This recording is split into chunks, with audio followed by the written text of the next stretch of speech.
എന്താ ആന്റി? മോനെ, നിങ്ങൾ തമ്മിൽ എന്താ പ്രശ്നം? ഒരു ദാമ്പത്യ ജീവിതമാകുമ്പോ ചെറിയ ചെറിയ പ്രശ്നങ്ങളൊക്കെ ഉണ്ടാവുന്നത് സ്വാഭാവികമാണ്. നിത്യ ഒരു കാര്യം പറഞ്ഞപ്പോ അത് ചോദ്യം ചെയ്യാൻ വന്നതായിട്ട് ഹരിക്ക് തോന്നണ്ട. മോൻ എന്തെങ്കിലും ടെൻഷൻ ഉണ്ടോ?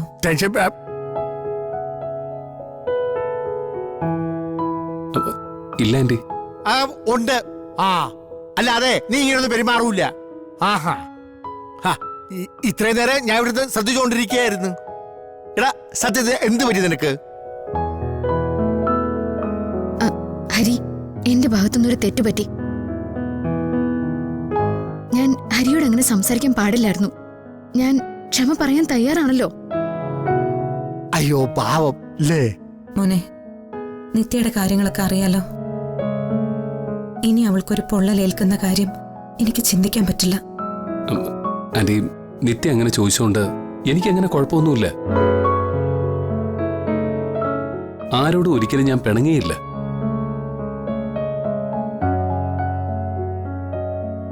ഈ മാർക്കറ്റിലെ കാര്യങ്ങളൊക്കെ കുറച്ച് കുഴപ്പമാ. എന്ത് പറ്റി? നമ്മുടെ പ്രോഡക്ട്സ് ഒന്നും വിറ്റ് പോയിട്ടില്ല. പല ആളുകളും അത് തിരിച്ചെടുക്കണമെന്നാ പറയുന്നത്. അല്ല, നമ്മള് നല്ല നാടൻ സാധനങ്ങളല്ലേ കൊടുത്തത്? പലർക്കും അതിന്റെ ക്വാളിറ്റി തിരിച്ചറിയാൻ പറ്റിയില്ലേ? ആന്റി, ആളുകളുടെ ആദ്യത്തെ താല്പര്യം വിലക്കുറവാ. പക്ഷെ നമ്മുടെ പ്രോഡക്ട്സിനാണെങ്കിൽ വില കൂടുതലുമാ. ഉത്തരയോട് ഞാൻ ഈ കാര്യം സംസാരിച്ചപ്പോ എല്ലാം ശരിയാവുന്ന അയാൾ പറയുന്നത്. എനിക്കെന്തോ നല്ല ടെൻഷനുണ്ട്. എടാ, ഒരു കാര്യം തുടങ്ങുമ്പോഴേ പെട്ടെന്ന് തന്നെ ഒരു ഫലം ഉണ്ടാവണമെന്നില്ല. അതിൻ്റെതായിട്ടുള്ള ചുറ്റുപാടോട്ട് പൊരുത്തപ്പെട്ട് വരണ്ടേ? അതിന് നീ ഇങ്ങനെ തളർന്നാല? അമ്മാവ, ഇത് നമ്മുടെ മാത്രം കാര്യമല്ലല്ലോ, ഒരുപാട് പേരുടെ പ്രതീക്ഷയല്ലേ. ഓ, എല്ലാം കൂടി ആലോചിച്ചപ്പോ ഹരി ആദ്യം ചെയ്യേണ്ടത് ഇങ്ങനെ എന്തെങ്കിലും ചെറിയ ടെൻഷൻ ഉണ്ടായാല് അത് ഞങ്ങൾ എല്ലാവരോടും തുറന്ന് പറയാന്നുള്ളതാ. നമുക്കിടയിൽ എന്തിനാ അങ്ങനത്തെ രഹസ്യങ്ങളൊക്കെ? ഹരി തോൽക്കാനൊന്നും പോകുന്നില്ല. എല്ലാം നന്നായിട്ട് നടക്കും.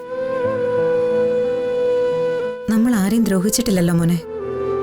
ഈ പ്രോഡക്ട്സിന്റെ കാര്യത്തിലായാലും ആളുകള് നല്ലത് കഴിക്കണമെന്നല്ലേ നമ്മൾ ആലോചിച്ചുള്ളൂ.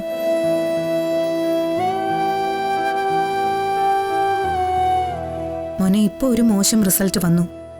പക്ഷേ നാളെ നല്ലത് സംഭവിക്കും. അങ്ങനെ പ്രതീക്ഷിക്കാം. മോളെ, നാളെ നിങ്ങൾ രണ്ടുപേരും കൂടി ഒന്ന് അമ്പലത്തിൽ പോണം. നമ്മൾ ചെയ്യേണ്ടതൊക്കെ നമ്മൾ ചെയ്തിട്ടുണ്ടല്ലോ. ബാക്കി ഈശ്വരൻ അനുഗ്രഹിക്കും. ഒന്ന് കൂളാവ ഹരി. എന്തു നേടാനുള്ള ചങ്കൂറ്റുണ്ടെന്നൊക്കെ പറഞ്ഞിട്ട് ഇങ്ങനെ ആയിപ്പോയാലോ? എടോ, ഞാൻ എന്റെ കെട്ടിയവനെ കുറിച്ച് അതിഭയങ്കരമായ പ്രതീക്ഷയില. അതൊന്നും തകർത്ത് കളയരുത്.